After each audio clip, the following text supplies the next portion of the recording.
हम लोग इधर से लेते तो सामने से लेते हैं।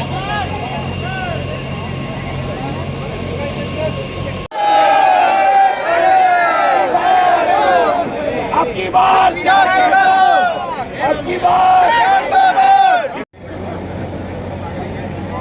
भागा था निकल में। अरे कई जगह और सब दर्शन करना अभी बनारस जाकर बनारस देंगे दर्शन करना। माँ बाप को जेल जाना था, ये कभी सोच सकते थे?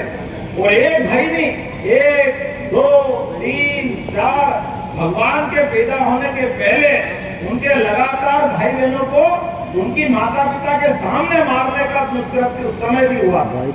और भगवान का अपना धैर्य देखो, अपने जीवन काल में भी इतने कष्टों के बाद भी मुझे इस बात की प्रसन्नता है, इसलिए हमने शिक्षा मंत्री बनकर के मोदी जी के लिए ताली बजा, उनने मौका दिया मुझे 2020 में।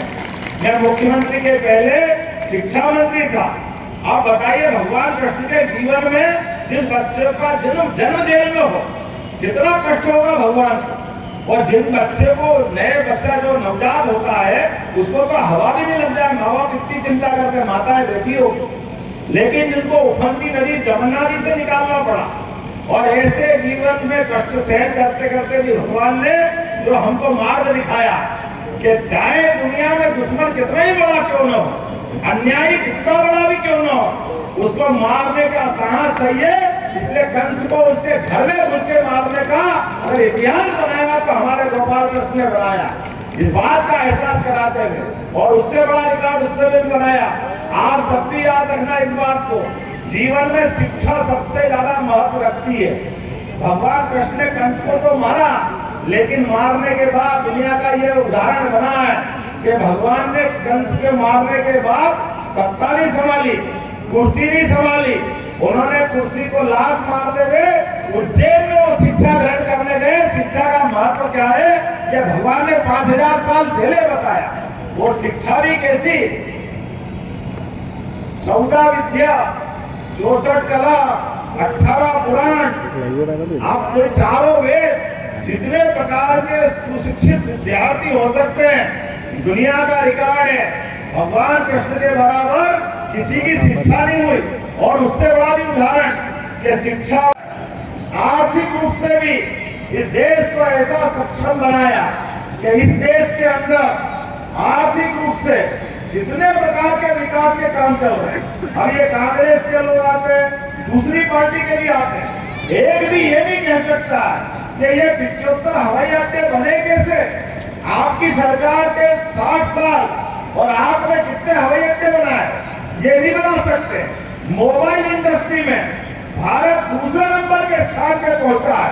1236 यूनिवर्सिटियां या युवा भी बैठे हैं। ये विश्वविद्यालय खोलने का अगर किसी को श्रेय मिलता है, मेट्रो ट्रेन, पूरे देश में विद्युतीकरण, रेल की लाइन, पानी के जहाज, अरे बनारस से जहाज ले जाओ, मोदी जी जोरदार ताली बजा, कभी सोच सकते थे कौन क्या।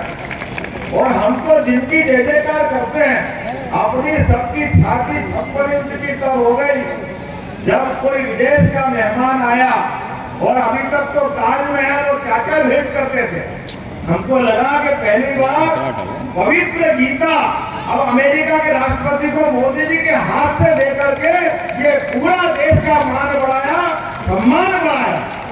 अरे गीता से पवित्र ग्रंथ तो कौन सा हो सकता है, हमारे लिए सौभाग्य की बात। और मैं उस चीज को भी याद दिलाऊंगा, लॉर्ड मेकाले ने 1832 में राजनीति के आधार पर शिक्षा नीति उनने लागू की। हमको अपनी जड़ों से कहता भगवान राम, भगवान कृष्ण, पूरा गौरवशाली हमारा अतीत, उनको कहा उसमें कि इनको पाठ्यक्रम का हिस्सा नहीं बना सकते। दुर्भाग्य से अंग्रेज चले गए 47 में, लेकिन कांग्रेस ने भी उसी लाइन को पकड़ा। ये तो और बड़ा वाला निकले, इनने तो 10 से गणेशी की जगह पढ़ाने के लिए बच्चों को और कोई मिला ही नहीं, तो 10 से गधा पढ़ाना चालू करा। ये कांग्रेस के कर्म। और आप कांग्रेस से दोस्ती करो, उनके अंदर की हालत तो देखो। आज वो कह रहे हैं आरक्षण का नुकसान कर देंगे, आरक्षण भैया, आरक्षण का पाप तो तुम कर रहे हो। तुम्हारी सरकार कर्नाटक में है, तेलंगाना में, SC, ST, OBC सबका आरक्षण काट करके तुमने वहां मुस्लिम लोगों का आरक्षण जोड़ा है। धर्म के आधार पर संविधान इस बात की मान्यता नहीं देता कि आप आरक्षण दे सकते हो, लेकिन ये पाप आप कर रहे हो। और मुझे इस बात की प्रसन्नता है, ये जितनी मर्जी आए करे, जो करना हो करे, लेकिन अभी बदलते दौर का ये भारत है। भारत के अंदर समय करवट बदल रहा है और समय की बदलते करवट में 142 करोड़ का देश और दुनिया का सबसे युवा देश, इस देश में किसी बात की कमी नहीं है। इस देश में वो सब कुछ है। आमने सामने थे, महाभारत का भीषण युद्ध होने वाला, लेकिन ऐसे भीषण युद्ध में भी जिनने अपने ज्ञान के माध्यम से, अपनी शिक्षा के माध्यम से दुनिया में कर्मवाद की शिक्षा बिहार में यहाँ के भी साक्षी बन रहे हैं। हमारे मैनपुर के प्रत्याशी और रायबरेली के प्रत्याशी दोनों यहाँ पे मौजूद है। दोनों के लिए ताली बजा करके अभिनंदन करें इस बात का।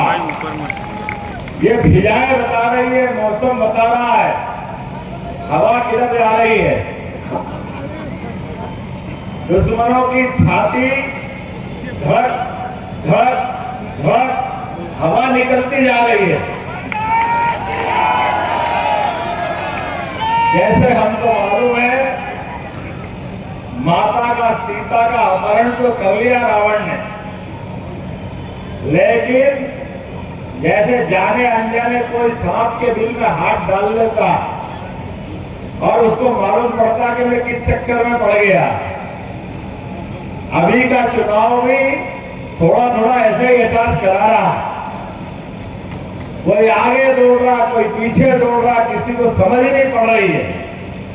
और हमारे यहाँ भगवान राम का इतिहास ही कितना जोरदार था कि राम तो अभी गए ही नहीं है।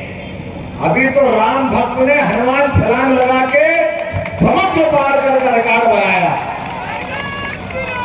और जिसकी लंका सोने की थी, धन वैभव में कोई कमी नहीं थी, लेकिन नीयत नीति खराब थी, तो चाहे 10-10 सिर वाला रावण हो, अंततः गलत नीति के कारण से उसका महाविनाश हुआ। उसी प्रकार से जैसे भगवान कृष्ण ने कंस का घर में घुस करके नाश किया और जय जय कृष्ण करिए दुनिया भर में गोपाल कृष्ण की बंसी बजाई और आवाज सुनाई दी, बोलो गोपाल कृष्ण भगवान की। आज के इस दौर में लोकतंत्र के अंदर इसी प्रकार का एहसास हो रहा है, क्योंकि मुझे मालूम है 5 चरण के चुनाव हो चुके हैं। अब ये लाख आखिरी चरण का चुनाव चल रहा है पूरे देश का, लोकसभा का, और अभी तक के जो रुझान आए हैं, निश्चित रूप से भारतीय जनता पार्टी भारी बहुमत से जीतने जा रही है। और जहां मैं जौनपुर में मेरे मित्र और बहुत सुयोग्य भाजपा के नेता श्री कृपाशंकर जी के लिए लोकसभा चुनाव में जनता से वोट की अपील करने आया था, इस अवसर पर हमारे अपने मित्र यहाँ के लोकल विधायक भी और मंत्री श्री गिरीश यादव जी, यहाँ के प्रभारी मंत्री जी, अन्य मंत्रीगण, सारे मित्रों के साथ हमने भारतीय जनता पार्टी के पक्ष में कैंपेन किया। और मुझे जिस प्रकार के हालात दिख रही है, निश्चित रूप से भारतीय जनता पार्टी जीत के सारे रिकॉर्ड तोड़ेगी।